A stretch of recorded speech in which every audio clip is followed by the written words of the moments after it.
제10장. 가이사라에 고넬류라 하는 사람이 있으니 이달리아 부대라 하는 군대의 백부장이라. 그가 경건하여 온 집안과 더불어 하나님을 경외하며 백성을 많이 구제하고 하나님께 항상 기도하더니 하루는 제9시쯤 되어 환상 중에 밝히봄에 하나님의 사자가 들어와 이르되, 고넬류야. 고넬류가 주목하여 보고 두려워 이르되, 주여, 무슨 일이니까? 내 기도와 구제가 하나님 앞에 상달되어 기억하신 바가 되었으니 네가 지금 사람들을 요빠에 보내어 베드로라 하는 시몬을 청하라. 그는 무두장이 시몬의 집에 유숙하니 그 집은 해변에 있다. 마침 말하던 천사가 떠나매 고넬류가 집안 하인들과 부하 가운데 경건한 사람 하나를 불러 이 일을 다 이루고 요빠로 보내니라. 이튿날 그들이 길을 가다가 그 성에 가까이 갔을 그때에 베드로가 기도하려고 지붕에 올라가니 그 시각은 제6시더라. 그가 시장하여 먹고자 하매 사람들이 준비할 때에 황홀한 중에 하늘이 열리며 한 그릇이 내려오는 것을 보니 큰 보자기 같고 내 귀를 메어 땅에 들이웠더라. 그 안에는 땅에 있는 각종 네 발 가진 짐승과 기는 것과 공중에 나는 것들이 있더라. 또 소리가 있으되, 베드로야, 일어나 잡아먹어라. 주여, 그럴 수 없나이다. 속되고 깨끗하지 아니한 것을 내가 결코 먹지 아니하였나이다. 또 두 번째 소리가 있으되, 하나님께서 깨끗하게 하신 것을 네가 속되다 하지 말라. 이런 일이 3번 있은 후 그 그릇이 곧 하늘로 올려져 가니라. 베드로가 본 바 환상이 무슨 뜻인지 속으로 의아해하더니 마침 고넬류가 보낸 사람들이 시몬의 집을 찾아 문 밖에 서서 불러 묻되, 베드로라 하는 시몬이 여기 유숙하느냐? 베드로가 그 환상에 대하여 생각할 때에 성령께서 그에게 말씀하시되, 두 사람이 너를 찾으니 일어나 내려가 의심하지 말고 함께 가라. 내가 그들을 보내었느니라. 베드로가 내려가 그 사람들을 보고, 내가 곧 너희가 찾는 사람인데 너희가 무슨 일로 왔느냐? 백부장 고넬료는 의인이요 하나님을 경외하는 사람이라 유대 온 족속이 칭찬하더니 그가 거룩한 천사의 지시를 받아 당신을 그 집으로 청하여 말을 들으려 하느니라. 베드로가 불러들여 유숙하게 하니라. 이튿날 일어나 그들과 함께 갈새 요빠에서 온 어떤 형제들도 함께 가니라. 이튿날 가이사라에 들어가니 고넬류가 그의 친척과 가까운 친구들을 모아 기다리더니 마침 베드로가 들어올 때에 고넬류가 맞아 발 앞에 엎드려 절하니 베드로가 일으켜 일어서라, 나도 사람이라. 더불어 말하며 들어가 여러 사람이 모인 것을 보고, 유대인으로서 이방인과 교제하며 가까이 하는 것이 위법인 줄은 너희도 알거니와 하나님께서 내게 지시하사 아무도 속되다 하거나 깨끗하지 않다 하지 말라 하시기로 부름을 사양하지 아니하고 왔노라. 묻노니 무슨 일로 나를 불렀느냐? 내가 나흘 전 이맘때까지 내 집에서 제9시 기도를 하는데 갑자기 한 사람이 빛난 옷을 입고 내 앞에 서서 말하되, 고넬료야, 하나님이 내 기도를 들으시고 내 구제를 기억하셨으니 사람을 요빠에 보내어 베드로라 하는 시몬을 청하라. 그가 바닷가 무두장의 시몬의 집에 유숙하느니라 하시기로 내가 곧 당신에게 사람을 보내었는데 오셨으니 잘하였나이다. 이제 우리는 주께서 당신에게 명하신 모든 것을 듣고자 하여 다 하나님 앞에 있나이다. 베드로가 입을 열어 말하되, 내가 참으로 하나님은 사람의 외모를 보지 아니하시고 각 나라 중 하나님을 경외하며 의를 행하는 사람은 다 받으시는 줄 깨달았도다.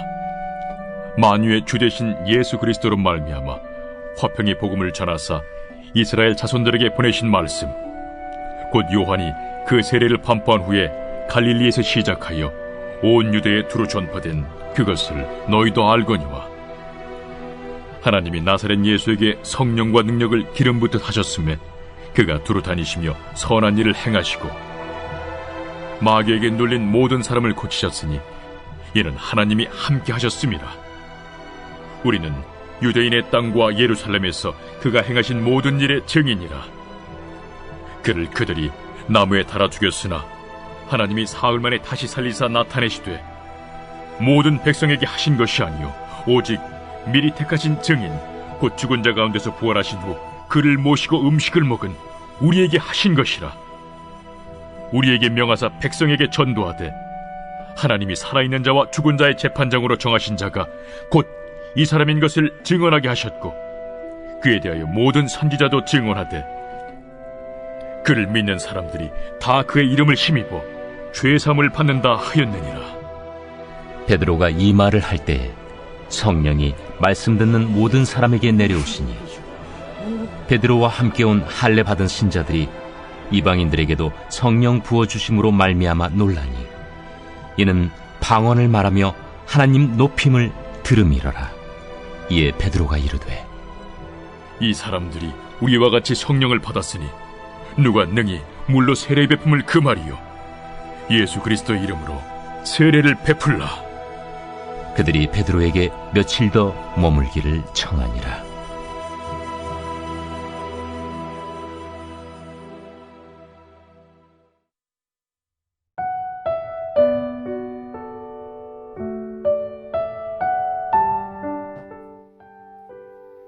사도행전 9장에서는 사울이 예수 믿는 사람을 죽이려 하다가 다메섹에서 주님을 만나고 이방인을 위한 사도로 부름받는 그런 사건이 나옵니다.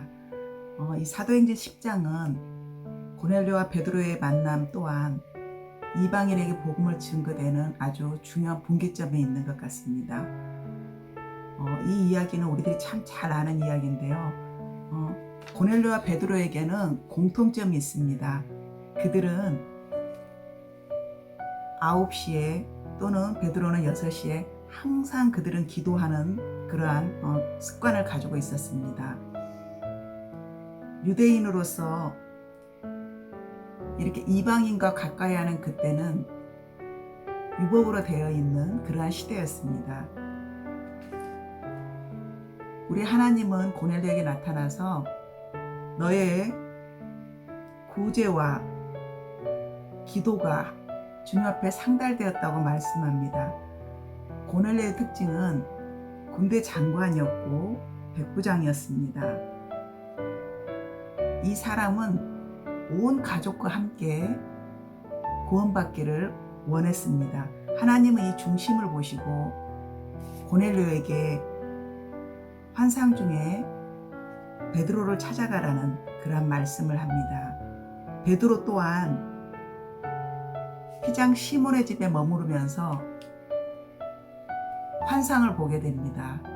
한 그릇 같고 보자기에 쌓여서 있는 것들은 레위기에서 먹지 말라고 한 부정한 것들이 다 들어있습니다. 베드로는 주님께 이렇게 얘기합니다. 주님이 분명히 베드로야 일어나서 먹으라고 말씀하시는데 그 말씀하시는 분이 주님인 줄 알고 있었습니다. 베드로가 이르되 주여 그럴 수 없나이다. 속되고 깨끗하지 아니한 것을 내가 결코 먹지 아니하겠다고 베드로는 말씀하고 있습니다. 하나님께서는 또 하나님께서 깨끗하게 하신 것을 내가 속되다 하지 말라. 이런 일이 3번 있는 후에 그 그릇이 하늘로 올라갔습니다. 베드로가 본 환상이 무엇을 뜻하고 있을까요? 예수님께서는 잃어버린 자를 찾기 위해서 지금 이 일을 하고 있는데 유대인들은 그들을 항상 이방인들을 죄인이라고 표현하고 있습니다. 그런데 저는 이 부분을 읽다가 중요한 부분을 한 군데를 발견했는데요. 6절에 보면은 그는 무두장이 시몬의 집에 유숙하니 그 집은 해변에 있다 하더라. 근데 옛 성경에 보면은 무두장이라고 표현되어 있지 않고 피장의 시몬의 집이라고 표현하고 있습니다.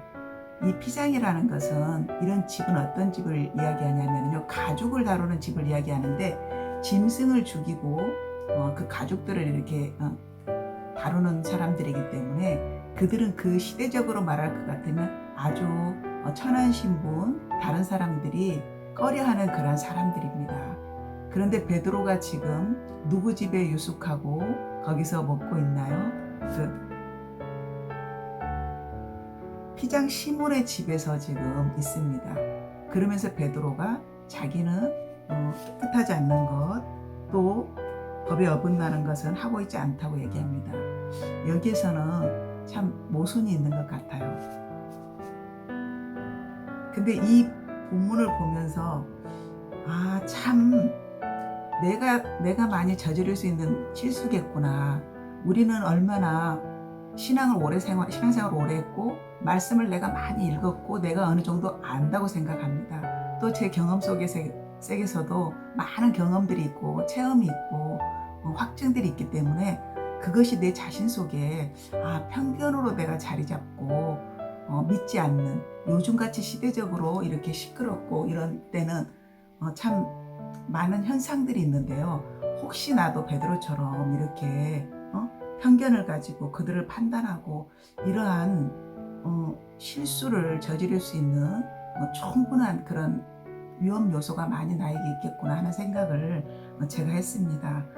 주님은 사도행전 1장에서도 너희가 성령의 충만함을 받으면 예루살렘과 유다와 사마리아와 땅끝까지 이르러 내 증인이 되리라고 하셨는데 이러한 저의 경험 세계들이 또 신앙의 연륜들이 이런 것들을 얼마나 가로막고 있을까 생각해 보니까 참 답답하기도 하고 베드로의 이 상황을 보면서 제 자신의 어떤 부분들을 참 조심히 생각하고 확실하다고 생각하는 그것조차도 다시 한번 주님의 말씀에서 또 이제까지 주님이 저에게 해오신 어떤 일들을 통해서도 한번 점검해 봐야 되겠다는 생각을 하게 되었습니다. 베드로와 이 고넬료의 이 만남은 지금 우리가 볼 때는 잠깐 어떤 한 면으로 보는데 이때 시대적인 상황으로 봤을 때는 도저히 구원받지 못할 이방인들에게 하나님의 성령의 세례가 베풀어지는 아주 놀라운 이런 사건입니다.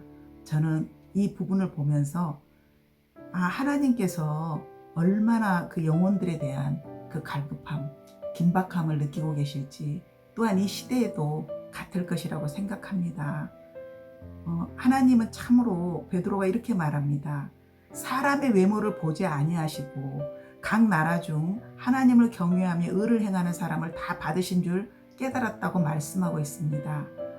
이 본문을 보면서도 우리 죽전 우리 교회가 영혼 구원하여 제자 삼는 선교적인 교회를 목표로 하고 이렇게 달려가고 있는데요. 이러한 부분이 참 마음속에 자존감으로 자리 잡는 것 같습니다. 저는 이 본문을 보면서 우리 교회가 지금 시대적으로 기독교가 참 어려운 시대를 맞이하고 있는 이때에 베드로와 고넬료 같이 항상 깨어서 기도하면서 하나님의 뜻을 이루어드리는 그런 교회가 되었으면 감사하겠습니다. 오늘은 두 가지 기도 제목을 가지고 기도하기를 원합니다. 먼저 첫 번째 기도 제목은요, 잃어버린 하나님의 심정을 담은 복음의 열정을 회복하게 하옵소서. 또 두 번째로는요, 아까 말씀드렸던 것처럼 스스로 계획하고 제안한 편견을 버리고 주님의 순리에 따라 말씀에 순종하게 하옵소서 하는 기도를 드리고 싶습니다.